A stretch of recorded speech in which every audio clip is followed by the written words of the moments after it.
Robinson, qui est Regional Event Director, avec mon accent français, pour l'Europe et le Moyen-Orient de CLJP. Vous pouvez l'applaudir. Qui est venu nous voir depuis Londres et en tournée vers d'autres pays en Europe. Laurel va s'exprimer en français. Elle est anglaise, mais elle s'exprime en français. Vous allez voir, elle parle un français parfait, mais elle nous demande quand même un petit peu d'indulgence. On lui a demandé de venir expliquer un petit peu de l'intérieur le modèle économique et impact de CLJP qui est très particulier. Stéphane l'a bien raconté. Nous, on vit dans un monde qui est celui de la course au large, qui est marqué par un événement annuel, un grand événement annuel à l'automne. On a en face de nous un circuit qui, lui, a entre 12 et 15 dates chaque année, le week-end, vendredi, samedi, dimanche. On a un modèle où il n'y a pas de ticketing. Les villages sont gratuits à l'entrée. Pour aller en tribune sur CLJP, il faut payer des tickets. On a un modèle très différent à tout point de vue, et c'est pour ça qu'on a demandé à Lorraine de venir vraiment nous expliquer comment ça fonctionnait. Il y a encore pas mal de développement. C'est le sujet de sa présentation. Comment fonctionne le modèle économique impact du circuit CLJP? C'est à vous. Merci beaucoup. Bonjour à toutes et à tous. Avant de commencer, je souhaite remercier TP Chef Connect pour l'invitation et à vous aujourd'hui, l'audience, pour votre temps. C'est un plaisir d'être ici pour vous présenter CLJP et parler de notre modèle commercial, non pas comme une comparaison, mais comme un exemple complémentaire d'une approche stratégique adaptée au paysage du sport actuel et tournée vers l'avenir. Comme vous l'avez dit, je travaille comme directrice des événements dans la région d'Europe et du Moyen-Orient, y compris le Rockwool France Sail Grand Prix qui aura lieu à Saint-Tropez ce septembre prochain. Comme vous l'entendrez, et merci à Pierre-Yves, je suis anglaise. J'ai eu la chance de passer une partie de mon enfance dans l'Oise. Donc le français est devenu, et j'essaie de le garder, ma deuxième langue. Et merci d'avance pour votre patience en cas de petites erreurs de grammaire et de prononciation. Je travaille dans l'événementiel sportif depuis 10 ans, principalement au sein de 2 championnats, tellement novateurs et ambitieux, les deux, la Formule E et maintenant CLJP. Je suis bien sûr passionnée de sport et ce qui me motive avant tout, c'est de faire partie d'un environnement tourné vers l'innovation et de contribuer à mon échelle à l'évolution du sport et de l'événement. Maintenant, on a une petite vidéo pour vous présenter CLJP. C'est moi de le lancer ou je ne sais pas si ça marche. Ah, bon, de toute façon, on le fera après. L'ambition de CLJP est de devenir la plateforme mondiale de sport et des divertissements la plus engagée et responsable. C'est un sport alimenté par la nature et porté par des valeurs. Ces valeurs guident toutes nos décisions, la conception des événements, nos partenariats et l'expérience proposée aux fans. Cette ambition s'incarne dans notre produit, un format de course rapide, court, spectaculaire. Les bateaux atteignent près de 100 km à l'heure et chaque week-end de course comprend 8 régates de 15 minutes chacun. Un format pensé pour l'intensité, que l'on soit sur place ou derrière un écran. Le championnat Rolex CLJP regroupe 12 équipes nationales composées d'athlètes du niveau mondial.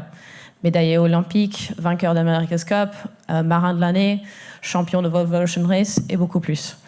C'est une compétition mixte avec des athlètes féminines intégrées dans toutes les équipes. Une avance importante pour l'inclusivité dans le sport.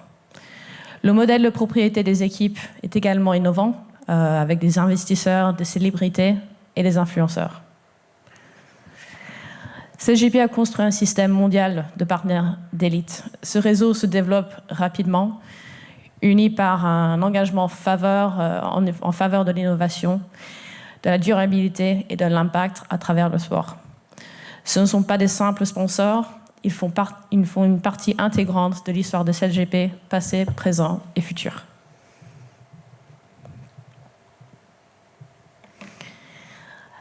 Chez CLJP, la raison d'être est au cœur de notre projet. À travers nos plateformes, nous cherchons à générer un changement concret dans le sport, mais aussi au-delà. La vision, Sailing for a better sport and a better planet. L'objectif, pionnier du changement dans l'industrie du sport, du divertissement, le tout dans un sport powered by nature. Les données parlent d'elles-mêmes. nous avons réduit de 37% l'empreinte carbone moyenne par événement et 77% des étapes sont aujourd'hui alimentées par des énergies propres. Notre volonté de transformation s'exprime à travers plusieurs initiatives, inclut l'Impact League, le programme Women's Pathway, le programme Inspire, ainsi que des projets spécifiques à chaque événement menés en collaboration avec nos partenaires. Notre audience. Nous attirons une nouvelle génération de fans, jeunes, connectés, diversifiés, engagés. En saison 4, nous avons accueilli 235 000 spectateurs sur site, touché plus de 210 marchés de diffusion et réuni 3,6 millions d'abonnés sur les réseaux sociaux. Où qu'ils soient, en ligne, en tribune, à la maison, nos fans sont au cœur de l'expérience CELGP.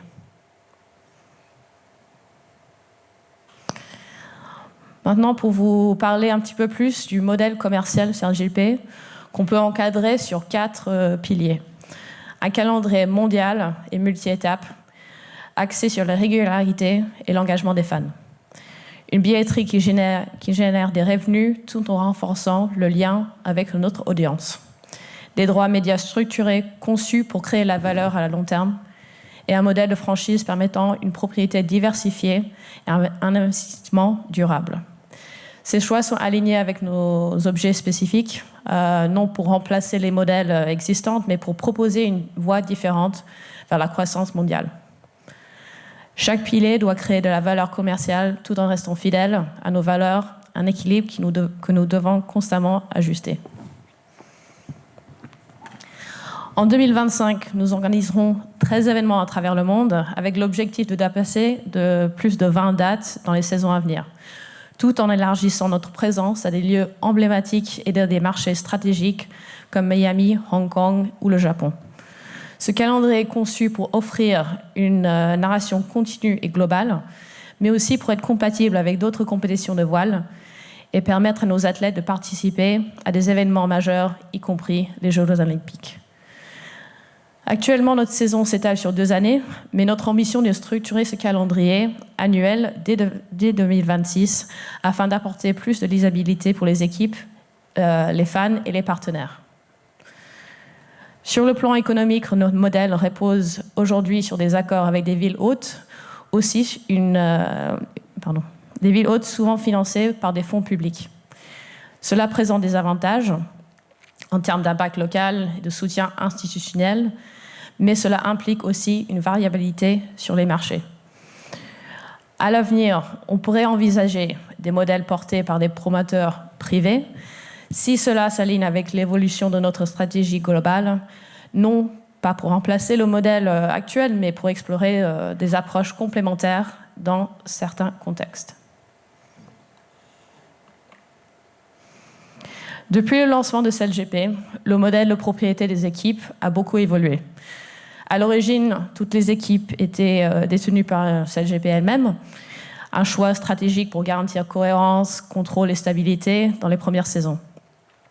Progressivement, nous avons mis en place un processus de franchisation afin d'attirer des investissements à long terme et d'impliquer des partenaires stratégiques.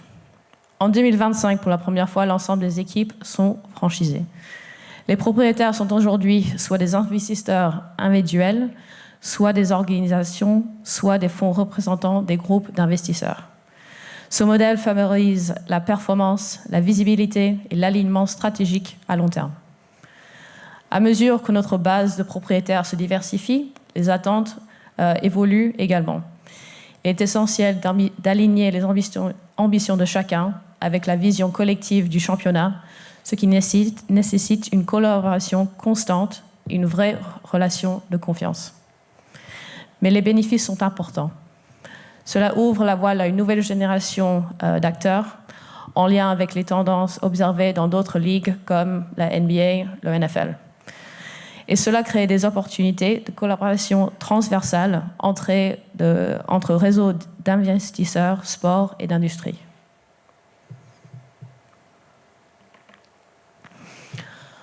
Notre stratégie de diffusion privilégie la portée et la croissance de l'audience plutôt que la monétisation immédiate des droits. Cela permet d'augmenter la visibilité des partenaires et de soutenir nos objectifs de développement fanbase. Bien sûr, chaque marché est différent. Nous adaptons notre approche à la réalité locale. En France, par exemple, nous parvenons à générer des droits significatifs. Dans de nombreux marchés, les droits sont accordés sans contrepartie financière directe, mais avec des engagements en matière de programmation, promotion et visibilité. Dans quelques marchés clés, nous investissons même dans l'achat d'espace pour garantir une exposition maximale. Nos priorités sont les marchés avec des équipes engagées, des événements organisés ou une stratégie de croissance identifiée. Les diffuseurs reconnaissent de plus en plus la valeur de notre contenu. Cette saison, nous avons lancé pour la première fois un World Feed, un flux mondial, pour standardiser la qualité de production. Nous restons en phase de construction. La concurrence autour de nous, de nos droits, reste limitée dans certains pays, mais la tendance est très positive, comme le montrent nos chiffres d'audience.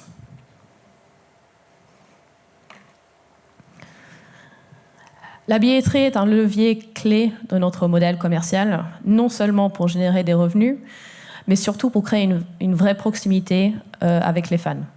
Notre objectif, proposer des événements incontournables conçus pour répondre aux attentes de fans de sport aujourd'hui. Pour cela, nous avons créé une fan zone immersive appelée le Race Stadium, un espace événement en bord de mer qui regroupe tribunes, activations partenaires, musique, restauration et animation tout au long de la journée. L'accès à cette fan zone se fait exclusivement par la billetterie, ce qui renforce la valeur perçue de l'expérience et permet de mieux maîtriser la qualité et l'accueil et les services proposés.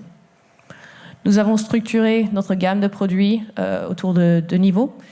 Nous avons le Waterfront Grandstand, c'est un ticket d'entrée accessible qui donne accès à l'événement et à une place non attribuée en tribune et avec vue directe sur la course.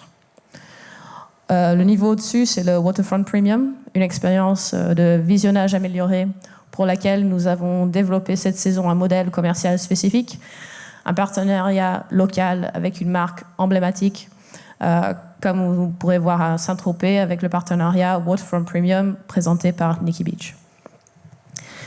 Les tarifs sont fixés en fonction de la réalité du marché local, ainsi que les coûts de livraison et aussi de notre volonté de rendre l'événement accessible à la fois à notre communauté actuelle et à de nouveaux publics. En moyenne, on est entre 45 et 75 euros pour le Waterfront Grandstand et 180 et jusqu'au très très haut, le 400 euros pour le Waterfront Premium. Cette saison, nos fréquentations réelles ou attendues varient entre 1000 personnes et 10 000 spectateurs par événement. Notre objectif pour les saisons à venir est de vraiment augmenter ça et d'atteindre des événements avec guichet fermé, sold out, avec une capacité qui idéalement dépasse 5000 et sur certains événements, on essaie d'atteindre les 10 000 spectateurs. Maintenir une expérience premium et cohérente à grande échelle implique une adaptation constante et à des marchés et à des publics très différents. C'est particulièrement vrai lorsque nous déployons notre billetterie sur des sites événementiels, des sites qui sont temporaires, souvent complexes par nature, avec des contraintes d'infrastructure, de logistique ou d'environnement. À mesure que le championnat se développe, notre empreinte événementielle et nos critères de localisation s'élargissent. Cela nous amène à travailler sur une grande agilité en adaptant nos configurations tout en préservant la qualité de l'expérience, la cohérence du produit et l'identité de la marque SailGP.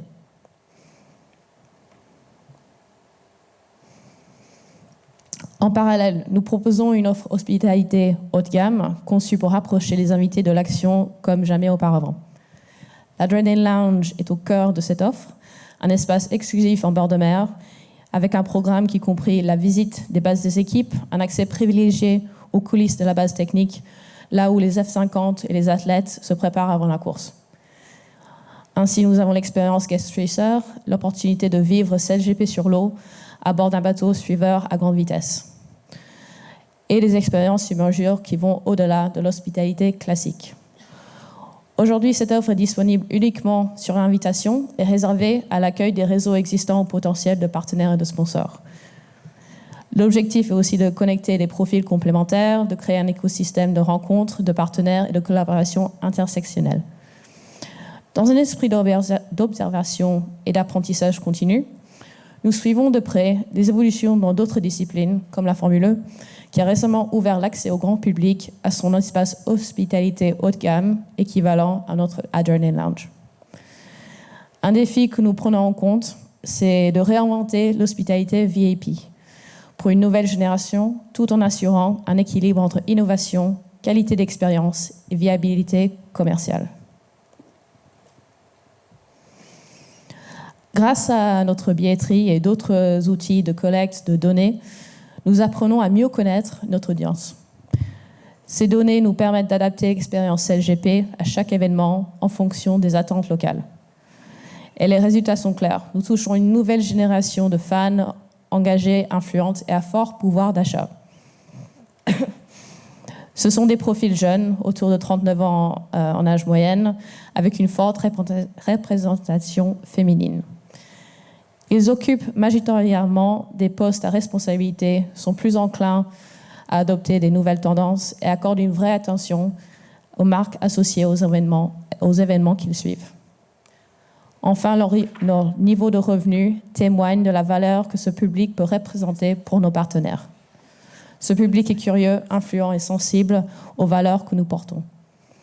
Le défi, répondre aux attentes d'un public connecté, conscient et exigeant qui cherche une relation authentique, pas juste du spectacle. Et pour terminer, innover dans le sport, c'est trouver l'équilibre entre tradition et transformation et apprendre en chemin. Le sport nautique évolue, tout comme ses audiences, ses modèles économiques et son rôle dans la société. CLGP développe son propre modèle commercial, guidé par sa stratégie, ses ambitions et sa vision du sport de demain. Ce modèle représente une voie possible pour l'avenir, un modèle centré sur les fans, porté par l'innovation, l'investissement et une vision durable à long terme. Diversifier les formats, les modèles de propriété et les façons d'engager le public peut rendre le sport plus ouvert, plus inclusif et plus en phase avec son époque. CLGP ne prétend pas détenir toutes les réponses, mais à chaque étape, nous cherchons à tester, à apprendre et à contribuer à l'écosystème du sport nautique, tout en observant des perspectives et en repoussant les frontières et en inspirant l'évolution d'une nouvelle génération de sport. Merci. Merci beaucoup, Lorraine. Gardez le micro, j'espère qu'il va y avoir quelques questions. Gardez le micro pas trop loin. Est-ce qu'il y a des questions dans la salle? Je ne vous vois pas, mais... Pierre-Yves. Merci. Bonjour, Bruno Fraioli de sportbusiness.club. Sur le modèle économique, vous avez fait le choix plutôt de chaînes privées, d'après ce que j'ai compris, en dans le cas de droits audiovisuels. Est-ce que vous aviez pensé peut-être à un moment de voir plutôt des chaînes gratuites pour donner plus d'exposition, de visibilité à votre événement et aux marques? Oui, alors c'est pas mon sujet d'expertise, mais suite aux conversations avec notre équipe broadcast et qui s'occupe de tous les droits médias, c'est quelque chose qu'on étudie et comme j'ai dit, on ne priorise pas la monétisation maintenant, c'est vraiment comment est-ce qu'on peut engager avec l'audience et vraiment évoluer, augmenter la fanbase que nous avons. Alors je pense qu'on étudie tous les modèles et on essaye encore d'assurer que le sport est accessible aux fans qui existent et aux ceux qui sont prochainement nos fans aussi. Il y avait Julie qui avait levé la main.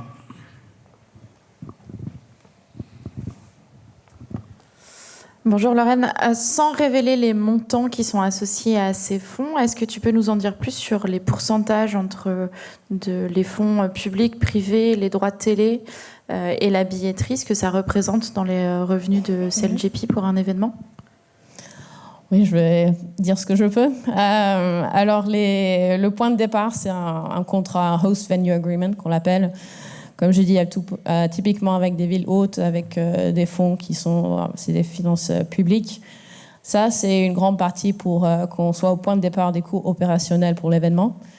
Après, au niveau ticketing, billetterie, on n'est pas au point où c'est profit, disons. Rentable.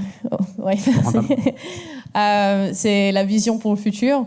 Maintenant, on investit pour vraiment créer des expériences uniques, pour créer un produit qui engage avec toutes nos fanbases. Et après, on regarde pour le futur comment on peut créer une revenu plus grande au niveau billetterie. Bien sûr, au niveau commercial, médias, droits médias, etc. Ça, c'est une autre manière de revenu. Mais je ne peux pas vraiment dire, c'est pas, disons, mon sujet sur les chiffres là-dessus. Je vais juste me permettre de compléter la question. Aujourd'hui, la majorité des revenus du championnat, de la Ligue, c'est les revenus sponsors. C'est Rolex, Accor, c'est eux qui dégagent la majorité des revenus. Voilà. Et après, il y a une logique de ville-étape où il faut trouver un financement pour chaque ville, pour chaque étape. Oui. Mais il y a aussi des sponsors transversaux, type Rolex, Accor récemment. Oui, etc. exactement. Et là ça, c'est la majorité des revenus de CLJP aujourd'hui. Oui, ce que j'ai présenté, c'est le réseau de sponsors globalement sur le championnat. Après, comme vous disiez, par événement, c'est en premier le Host Venue Agreement et après on fait des sponsors locaux par événement. Locaux, oui. Ouais, voilà. Et par exemple, Saint-Tropez, c'est Rockwool, qui est aussi le sponsor titre de l'équipe danoise, le c'est ça exact. Ouais. Là, Jean-Marie. Oui, bon, merci pour cette présentation. C'est juste pour compléter la question d'avant. Vous êtes une organisation privée. Combien de personnes ça fait travailler? Et est-ce que vous gagnez de l'argent ou est-ce que vous attendez un retour sur quelques années? Alors, depuis que j'ai joint CLJP en août 2023, l'organisation continue à grandir. Au niveau du personnel qui voyage par événement, on est entre 300 et 400 personnes. Ça, c'est inclus les équipes, les personnes opérationnelles. Et bien sûr, au niveau de la stratégie pour le futur, il faut qu'on agrandisse nos revenus. Pardon, j'ai la dernière partie de la question. Vous n'êtes pas encore à l'équilibre? Pas encore à l'équilibre, non. Pas encore. Pas encore. Est-ce qu'il y a d'autres questions? Tout là-bas.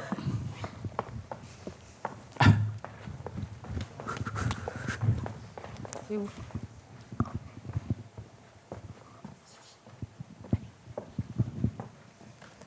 Juste une précision, on n'est pas à l'équilibre sur les chiffres sur l'événement. Ça, je me concentre sur les budgets événementiels. Oui, pas au niveau de la Ligue, on ne sait pas. Ouais. Bonjour, Sébastien Pouquet.